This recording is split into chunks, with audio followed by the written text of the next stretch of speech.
Fred Johnson. I'm your host. That's Fred Johnson. And welcome to the show today. We're really happy to be here, really happy to be back on. For those of you that may or may not have listened to the show in the past, first and foremost, to everybody that's here today, thank you very much for listening.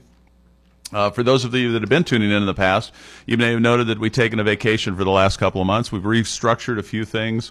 We're bringing in some new features and new benefits for you, the listener, and we're looking forward to sharing those with you as we get rolling and rolling along today. Here we are. Once again, it's a Pull Pedal Paddle weekend. There's only two things missing this year, which is a lot of sunshine and a lot of snow. I don't know exactly how that happened this year, but hopefully those participants and visitors to our community are out there having just an absolute wonderful time. There's no better place than Central Oregon, particularly in the spring and summer.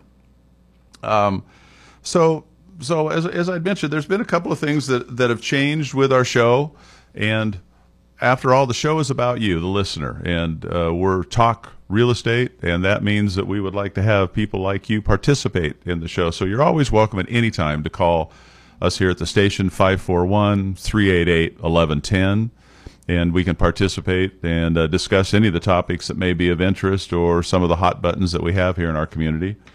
So today I was hopeful to introduce a few things, maybe bring us up to date just a little bit, maybe touch on such hot issues as urban growth boundary and growth and all of that.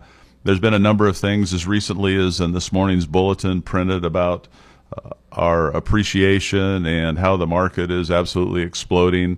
And, I think some of that may be valid and maybe some of it might be inflated a little bit. And hopefully we'll be able to get into that a little bit and talk to some of the issues that may be of interest to you. One of the most important things in our format here is that what we're trying to do is to get information to you that you can use and offer an open forum whereby you might be able to discuss some of the issues that are making it to the news that maybe all of the information and all of the details are not as perfectly clear, or maybe not as clear as we would like to have them, so that you can make a decision that works best for you. And our only agenda here, or my only agenda here, is that you participate in your community and that you surround yourself with knowledgeable and informed people. And I think that all of us that live here in Bend are of that mindset that we would really like it to stay the same, but we realize that there are a number of pressures coming both inside and outside that are affecting how Bend will look in the next 10, 20, 30, 50 years. We've even got information here that I'll be able to share with you today that project things out 50 years, which is a heck of a long way. But if everything continues in the way that it's going right now, things will be dramatically different in our fair city 50 years from now. So one of the things that, let's just go right to the Bend Bulletin today. I think that that's really quite interesting. There was an article on the front page of the real estate section that had the heading that said dramatic changes in home prices, and it shows that the first quarter the market is heating up across Central Oregon. And there were some bar graphs and there was some information and all of that. And one of the things that I'd like to encourage everybody to do is when you see this information, read it clearly and read it for what it presents. I will not dispute for a second that we are seeing upward pressure in our pricing straight across the board. But as you look at this, it's sort of interesting that it has the bar graphs on the top that talk about median home prices. But then below, all of the article is written about lot prices and how land prices are changing. And those two, though related, are a little bit different issues. When we look back at the fact that everybody knows we had our recession, our reset, there were a number of properties that were short sold and sold through foreclosure that really hit the lowest price per square foot in a number of years. And basically what we came off of there, I've got a little graph that I'm looking at here, and there's a median bar that goes through it, and from about January of 04 we went above that median bar. We didn't come back and cross over it until January of 09, and then only in the last year have we come back up to that median bar that shows the trending of appreciation of those things throughout the country. So when we look and we start to take this data and we compare, if we compare back to to sometime in that 2009, 2010, 2011, 2012, and then draw the line to where we are now, yes, from a time when properties were priced well below replacement cost to now being priced closer to replacement cost, there's been really quite a dramatic swing. And of course, as we all know, with graphs and with statistics, we can sort of elevate that. But you know, one of the things too that was interesting was that on the graphs of this article, it showed that on one side it was residential lots smaller than an acre, and on the other side it was residential lots larger than an acre. And so what it showed in there was just these horrific, like in the City of Sisters, for instance. City of Sisters had an increase of 58.16% in their building lots inside the City of Sisters. And a good portion of that, and we'll talk about that in a little bit, is the scarcity of available building lots. And when we look at the scarcity of available building lots, what that means is that there's very little lots for sale. Now there's quite a bit of pressure being put on the UGB issue, and we'll be able to talk about that a bit. But with the UGB issue, what that means is that more available land will come in. But in a lot of cases, what we're seeing in our development, particularly here in the Bend market, is we're seeing that we're having developers that are coming in that are actually buying the bare land, doing the improvements to improve the lots, and then building the homes and then selling the product. So we never get the opportunity to factor in that inventory into our appreciation and into our pricing and how it goes. So what happens is we have lots that are not in a development, that are not developer owned, that are open to you and me, where we would like to build our homes. And those properties, because there's so few of them, are starting to feel some upward pressure, are starting to feel some appreciation. And that validates some of these percentage increases here. But I think that there's a fair amount of hysteria that is presented when they say things like there's been a 200% increase from the first quarter of 2013. That's true, but it's a very qualified true. And so what I'd like to do today is just share some of my statistics that I have with us this morning to show some of the trending, what is actually happening in our marketplace. And something relatively interesting has happened within the last month, which those of you that may have heard me speak in another format recently, I had a real concern with our trending inventory and how our inventory is trending downward, and actually our pending properties were exceeding the numbers of new inventory coming into the market. Well, that plays straight into supply and demand. And at the same time that we were seeing that, we weren't seeing many of the builder developers pulling a lot of new building permits. So our building permit numbers were laying relatively flat. Our inventory was being consumed faster than it was coming in. And so what that painted going forward is a time where we would have more scarcity because there would be more demand than there were available properties.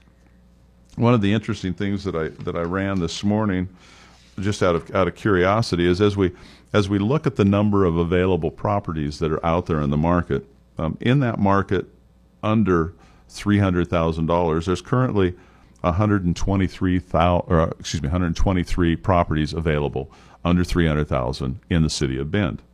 But then when I look at that and I say, well, how many of those are not new construction? Well, 80 of those are not new construction. So that means that 43 of those properties are actually reflective of new builder inventory that's coming into the market.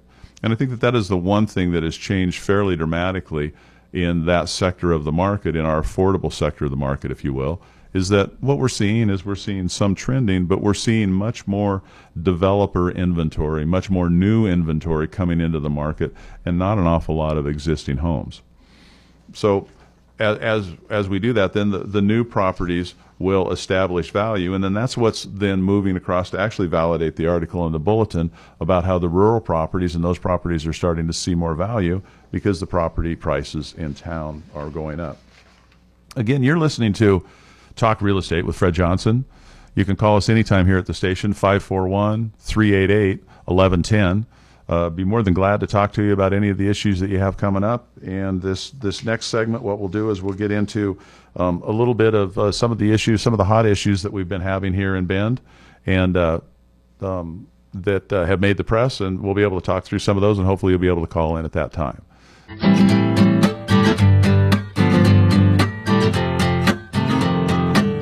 Welcome back. Welcome back to Talk Real Estate. This is Fred Johnson. I'm your host here at KBND 1110.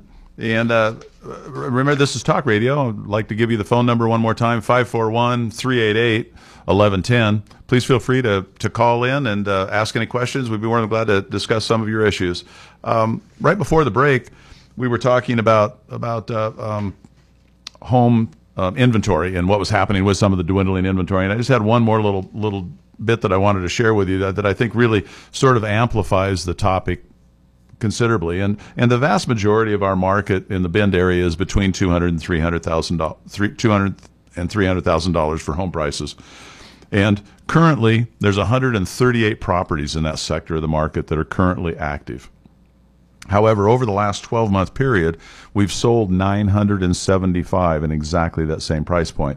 So as you can see, that's where my concern is, that we have a limited amount of inventory and a much greater demand that we have for that. So I've got a number of issues here, any of which I'm just going to prompt you just a little bit. You know, there's that discussion of the solar farms on the east side. Here in the city of Bend, we also went through the vacation rental program where the city of Bend opted to implement some new policies. We also have the growth issue, which I think is certainly something to be reckoned with, as well as the urban growth boundary. I've got a little bit of information about any of those topics if you'd like to talk about them. But you know, as I was going through some of the information to try to get ready for the show, that it was pretty interesting that all of Deschutes County has increased to more than 170,000 people, and that, you know, we've jumped, that we even had a positive population growth during the recession years here in Central Oregon. And I think that the one thing that's really important about that is that with the economies of scale, the reality is that if you drove the turnpike in any number of places in the country, or you drove the I-5 corridor, there's a number of towns that you're going to go through that are going to have a population of 80,000 or thereabout. So sometimes when we look at Bend like it's very unique and very different, in the big picture, we're really one of the small communities. So when you add a couple of thousand folks, that equates to a percentage relationship that you may not experience in some of the larger metropolitan areas. And one of the issues that's coming up, and I can assure each and every one of you that you're going to be hearing an awful lot more about it, and that's the urban growth process, the urban growth boundary process. You know, what happens with the urban growth boundary process is it was basically a land use issue that was written in the 1970s.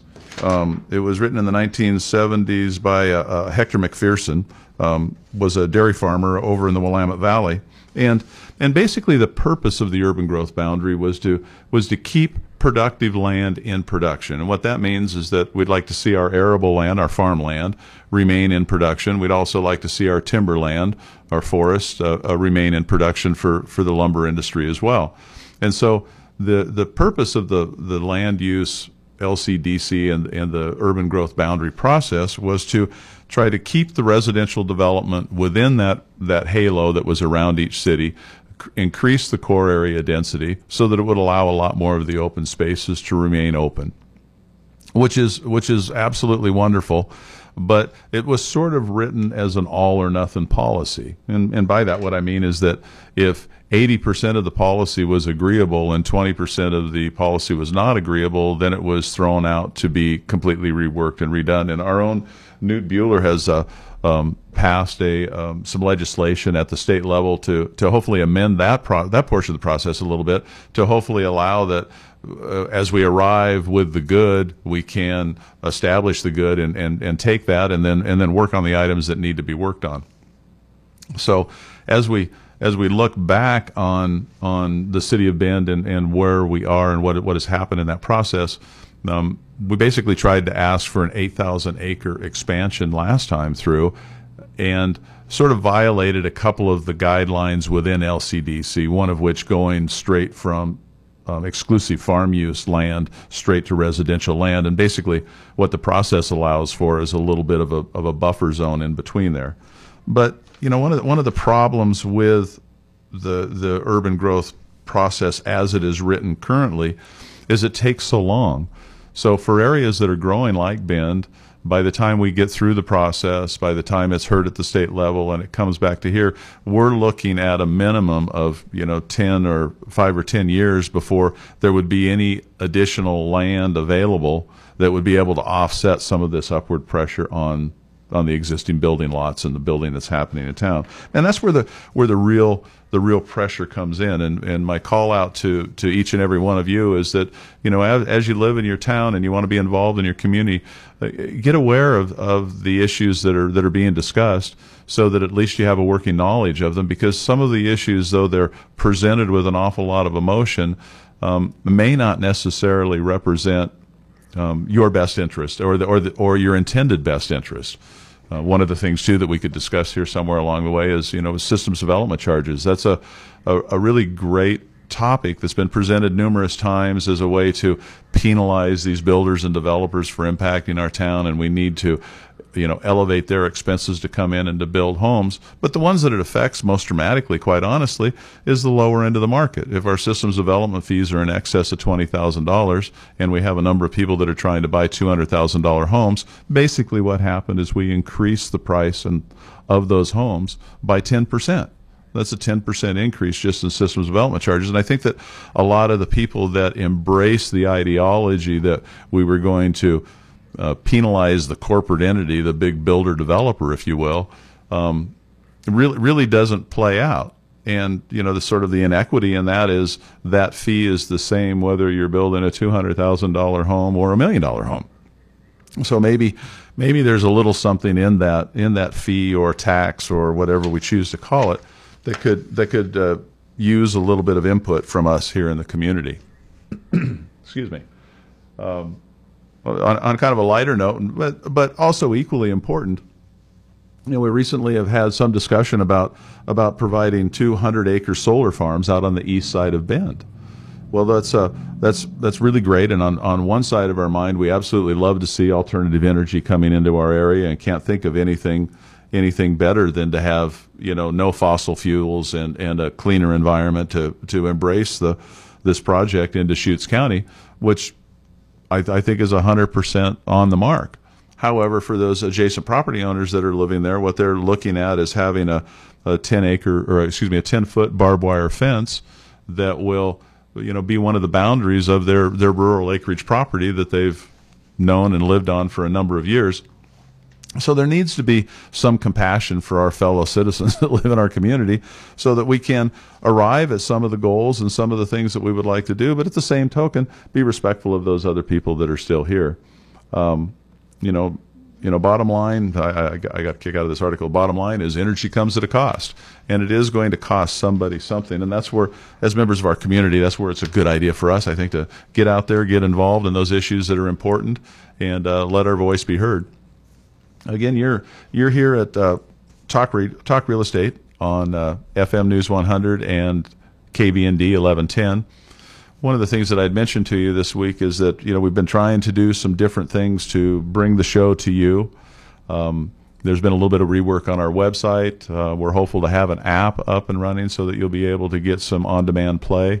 But you're always welcome to call in the station while I'm in here, 541-388-1110.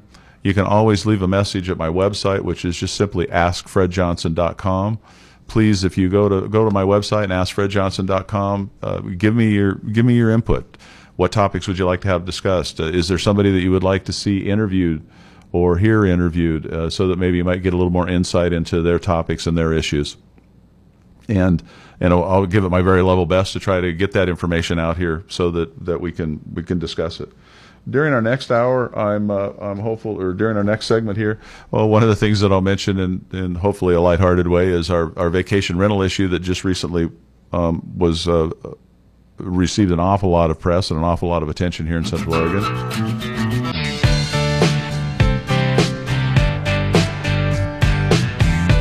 Welcome back, Central Oregon. Here we are at Talk Real Estate with Fred Johnson. I'm your host. That's Fred Johnson. You can call me anytime here at the station if you'd like, 541-388-1110. Welcome your calls, welcome your input.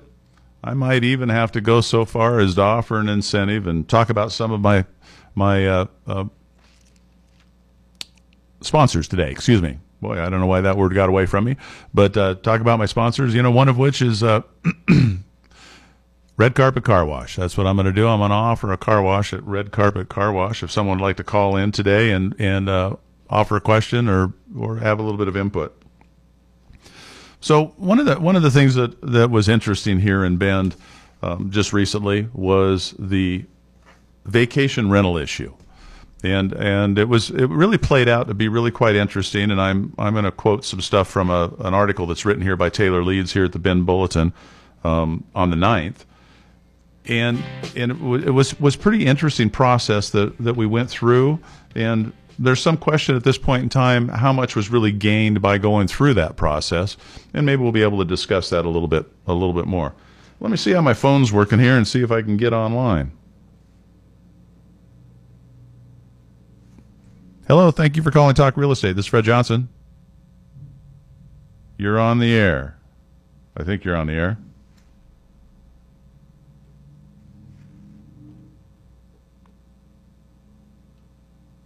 Hello, well, thank you for calling Talk Real Estate. This is Fred Johnson. Can I help you?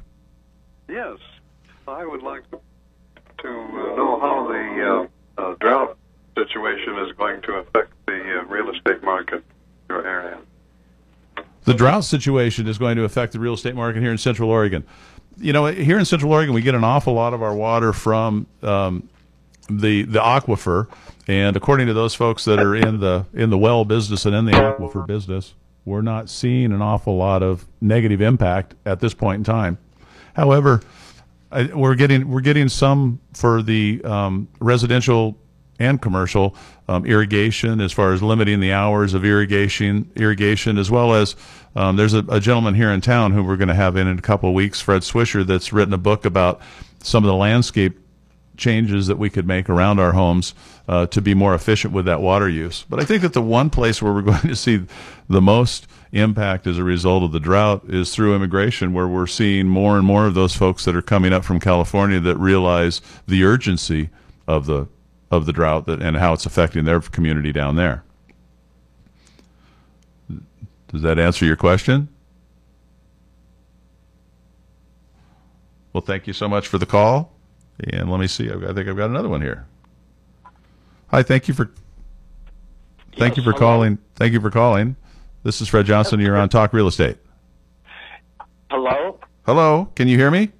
Yes, I can. I just wanted to let you know that there's quite a number of us out here that listen and enjoy your show and may not call, except when you're offering a car wash. Well, I thank you for that. I appreciate the call, and I appreciate offering the car washes and obviously the support of Red Carpet Car Wash. Do you have any questions about what we're talking about today that might be of interest you'd like to explore a little deeper? Well, I am interested in, if we're going to be a community of 100,000 people, where they're going to build, where they're going to put them, when, as I understand, we have zero occupancy problems already. Where are they going to build? Well, that's, there's a fair amount of pressure on that in a couple of different directions. And please stay with me after we're talking here for a moment, because I need to know how to get your car washed to you. One is that we're seeing at the lower end of the market, we're seeing more of those, and from a purchaser's perspective, more of those first-time home buyers moving into the Redmond market, because quite honestly, there's not enough inventory available for them here in the Bend market. The other thing that we're also seeing, you may have noted a couple of articles if you read the Bend Bulletin, but they were talking about multi-story residential developments, both in that little strip of land between the railroad tracks and 3rd Street. I think they're calling it an enterprise zone or something like that, between Revere to the north and Franklin to the south. And then, as well as there was some discussion about that in a new proposal put forth over on Galveston Street, over on also on the west side. But truly the big issue is available land to be built upon. And that's the reason why I've been mentioning urban growth boundary here a few times today, and it will continue to be a discussed issue, because there's truly a need to bring more available. If we want to have affordable housing and we want to be able to grow intelligently, then we need to be able to create the opportunity for that intelligent growth. And if we continue to bind it up, what will happen is it will be more difficult for our streets, because we'll have more problems with our traffic, and core density doesn't necessarily make the city flow easier or better, make it more livable. Does that hit it a little bit for you? Yeah. What about the small, like horse farms, hobby farms, surrounding Bend, the 20-acre ones, like in Tumalo and about? Are there plenty of them, or what's the status of them as far as sales and whatnot goes? Those two are starting to see increased activity. You know, my personal business, I do a fair amount of business in those small acreage properties, and with the appreciation or the increased values that we're starting to see in the city, you know, more and more people are, I think, coming to a conclusion that, you know, maybe living in a tight area where you live in a two-story house that has virtually no yard, and there's 8 homes on your city block. Maybe they'd like a little bit more garden room, or they'd like a little bit more room to have around them. So now those properties in the surrounding area that have a little bit of elbow room are becoming more appealing. So whether we have enough to meet the demand, I think that's where the purest form of market value will come into play. You know, the demand and the price point will find an equilibrium there, where as we like to say, we're a ready, willing, and able buyer will pay a ready, willing, and able seller. But right now, I'm still seeing some really good values in those small acreage properties in close. Almost every single one of them are below replacement cost if you were going to go out and try to recreate a small acreage property. But the limitation there is because of the LCDC issue and the land, there's not a lot more available acreages on the horizon. We sort of have to work with the inventory that we have, because certainly for the foreseeable future, that is the inventory that we have to work with. Well, thank you. Well, thank you very much. Allow me to put you on hold, and at the break, I'll get your information, or you can always give me your information if you go to my website at AskFredJohnson.com. Thank you so much for calling in. Great. Thanks a lot. Well, that was great. It's great. I really appreciate your phone calls and touching base with us and that. And you know, one of the things, the gentleman's point was well taken. As people are looking for alternatives as to how we want to live, sometimes, you know, in Bend, we sort of get a little bit of this elitist mentality that we're going to dictate to people how they're going to live. Some people call it social engineering, and they say, well, you know, we're going to build lots that are, you know, 3,000 to 4,000 square feet, and your home can't be more than 2,000 square feet, and the garage has to be in the back. And if you want to live in Bend, that's what you're going to do. That doesn't necessarily fit everybody, and I would like to think that a fair number of the people that are moving and relocating to the Bend area are moving here for a quality of lifestyle. Obviously, there's a number of recreational activities and things that are available in Bend, so I would think that would attract a little bit more of a free spirit that may not fall into that cookie cutter directive that says that this is the way you're going to live if you're going to live in Bend. And that's the reason, again, why it's very important for all of us to get active in those issues that are important to us, become informed, find out what's there, and let your voice be heard, because ultimately it's going to affect you not only in the short run and your quality of life, but also in the long run when it comes time for you to sell or to upgrade or to downsize or to do whatever it may be. Bend is a dynamic community. We have a world-class hospital, a number of high-end restaurants, a number of opportunities and services that, quite frankly, for a town of 80,000 people, we're very, very blessed to have all of those. But to maintain that balance, we have to maintain the livability and yet still cater a bit to the tourism business that makes the vast majority of that stuff all possible.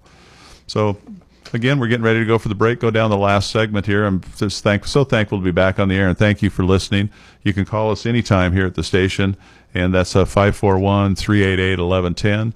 When we come back, maybe I'll get to the vacation rental issue at that time, which I think was really kind of an interesting exercise for every one of us. And so, again, you can call the station, 541-388-1110, or you can email me at my I guess you could email me direct at fred@dukewarner.com, or you could visit my website at askfredjohnson.com. And there's if you scroll down at the Ask Fred Johnson, there's a place there where you can put any questions. If you have recommendations of things you'd like to see or hear in future shows, we'd be more than glad to try to make that happen for you. So we're going to go ahead and take a break now. We'll be right back to you, and we'll finish up the show. Thanks so much. You're buying. Hello, and welcome back.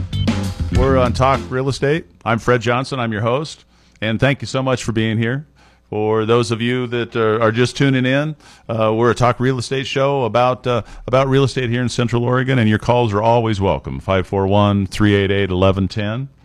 And I wanted to thank everybody, and particularly I wanted to thank, that was Sean Brown that called in. Unfortunately, when he was on the air, I didn't ask his name. So Sean, a shout out to you. Thank you so much for calling in. And another shout out, if I may, to my folks. My parents have always been there to support me and always invited me to express my opinion. So here I am on the radio. Mom and Dad, here's a shout out to you. Thanks for listening. I appreciate it very much. So as promised, I'm kind of hinting around it here, and this has been an issue that I think is a little bit reflective of Bend and what's happening in Bend. You know, many of you realize, I think everybody realizes, and probably the primary reason that you're tuning into this show is that, you know, building and construction account for a big portion of our economy here in Central Oregon, as does tourism.